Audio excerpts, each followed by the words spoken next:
MP study YouTube channel में आपका स्वागत करते हैं और मैं दीपक कुमार। आज इस वीडियो में मैं पीएनएसटी 2020 के जितने भी स्टूडेंट एमपी में इस एग्ज़ामिनेशन को अटेम्प्ट करने वाली हैं 2021 में 6 से 7 फरवरी को, उन सभी स्टूडेंट्स के लिए केमिस्ट्री के एक बेसिक फार्मूले का यहाँ पर एक वीडियो बना रहा हूँ।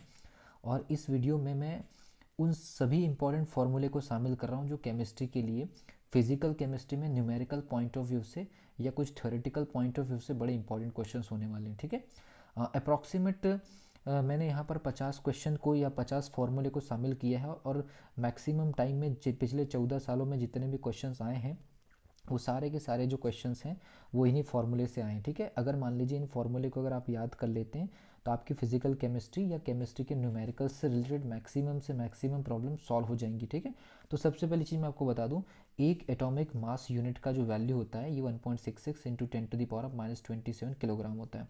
एक मोल कण है ना, एक मोल कण जो होता है वो एवोगेड्रो नंबर के बराबर होता है 6.023 10⁻23 के इक्वल। ठीक है, आणविक द्रव्यमान जो हम लोग निकालते हैं मॉलिकुलर वेट है ना, वाष्प दाब मतलब वेपर प्रेशर का अगर मान लीजिए हम 2 गुना कर लेते हैं तो मॉलिकुलर वेट आ जाता है। ठीक है, ये वाला जो पॉइंट है। देन उसके बाद फिर हम चलते हैं एनटीपी पर 1 ग्राम जो गैस का जो आयतन होता है वो होता है आपका 22.4 लीटर। मोलों की संख्या कैलकुलेट करने वाला ये फॉर्मूला जो है किसी भी पदार्थ का या सब्सटेंस का ग्रामों में द्रव्यमान और उसके आणविक द्रव्यमान से डिवाइड करके निकाला जाता है। ठीक है, उसके बाद तुल्यांकी भार जो निकालते हैं मतलब एक्विवेलेंट जो मास निकालते हैं वो परमाणु भार में उसकी संयोजकता मतलब वैलेंसी से भाग देकर के निकाला जाता है। ठीक है, तुल्यांकी भार। उसके बाद बात करते हैं चार्ल्स के नियम से गैस का आयतन निकालने के लिए, तो जैसे जैसे टेम्परेचर बढ़ता है T डिवाइडेड बाई 273.15 गुना आयतन भी बढ़ता जाता है वी 0 डिग्री सेल्सियस टेम्परेचर के तुलना में। ठीक है, गैस समीकरण मतलब जो तीनों पैरामीटर है प्रेशर वॉल्यूम और टेम्परेचर के रिस्पेक्ट में ये आपका एक स्टेट समीकरण कहलाता है, तो ये आपको याद रखना, इस पर न्यूमेरिकल आते हैं। देन उसके बाद हम लोग चलते हैं मोलर द्रव्यमान कैलकुलेट करना है। मोलर मास कैलकुलेट करने के लिए ये formula m is equal to rho R T upon P, जहाँ पर p जो है वो गैस का प्रेशर है, रो जो है गैस की डेंसिटी है, r जो है गैस कांस्टेंट है और t जो है टेम्परेचर होगा केल्विन स्केल में।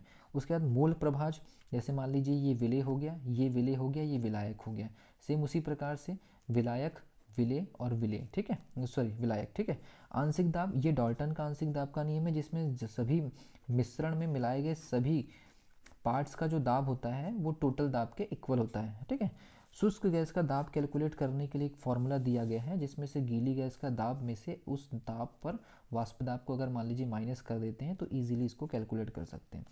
गैसों के विसरण की दर, ये ग्राहम का नियम है। ग्राहम के गैसीय विसरण दर जो होता है डेंसिटी के वर्गमूल के व्युत्क्रमानुपाती होता है। तो इसके लिए 2 शॉर्टकट यहाँ पर मेथड हमारे पास में अवेलेबल है मॉलिकुलर वेट और डेंसिटी के रिस्पेक्ट में, क्योंकि ये इन्वर्सली प्रोपोर्शनल होने की वजह से R1/R2 is equal to root D2/D1 या रूट M2/√M1। ठीक है, उसके बाद बात करते हैं गैसों का वर्ग माध्य मूल वेग यानी RMS वैल्यू।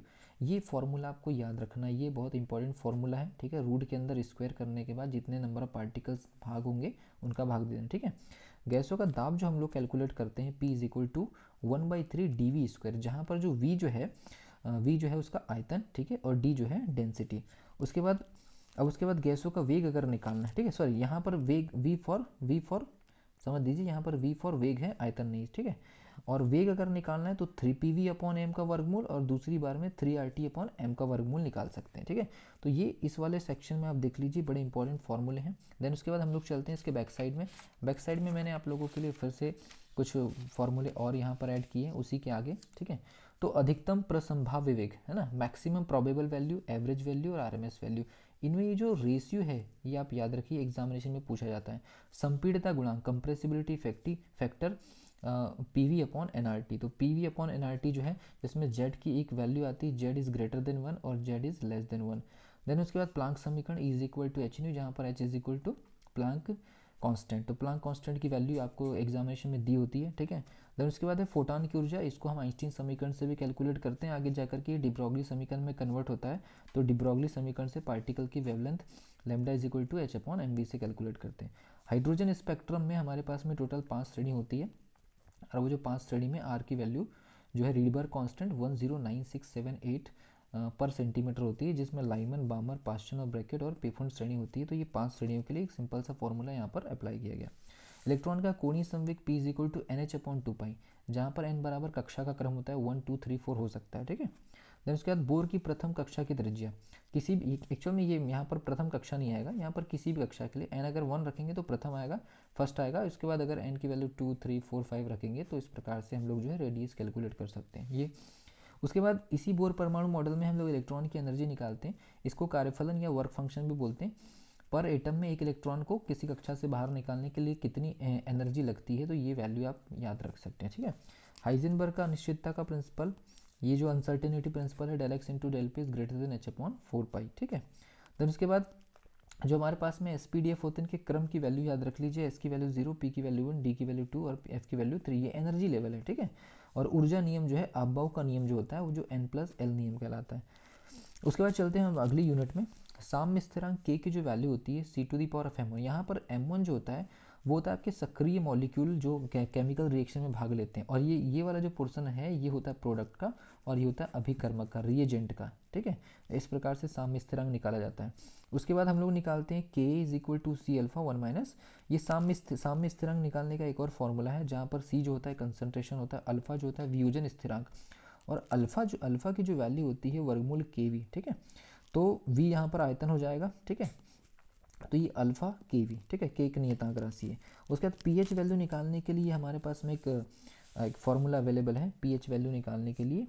माइनस लॉगरिथम लिया जाता है हाइड्रोजन आयन का, या माइनस लॉगरिथम लिया जाता है हाइड्रोनियम आयन का। उसके बाद सेल में नर्नस्ट समीकरण का इस्तेमाल करते हैं, और नर्नस्ट समीकरण में ये RT/ जो F की वैल्यू होती है, ये जो वैल्यू है 0.059, मतलब याद करने के लिए, और नेचुरल लघुगणक लिया जाता है क्रियाफलों का, ठीक है। उसके बाद सेल में जो इलेक्ट्रोड पर जो मास मिलते हैं उनका जो अनुपात होता है उनके ग्राम एक्विवेलेंट या तुल्यांकी भारों के अनुपात के बराबर होता है। तो ये आप देख लीजिए, मैक्सिमम से मैक्सिमम फार्मूले आपको समझ में आ रहे होंगे, ठीक है। उसके अलावा और भी फार्मूले हमारे पास में अवेलेबल है।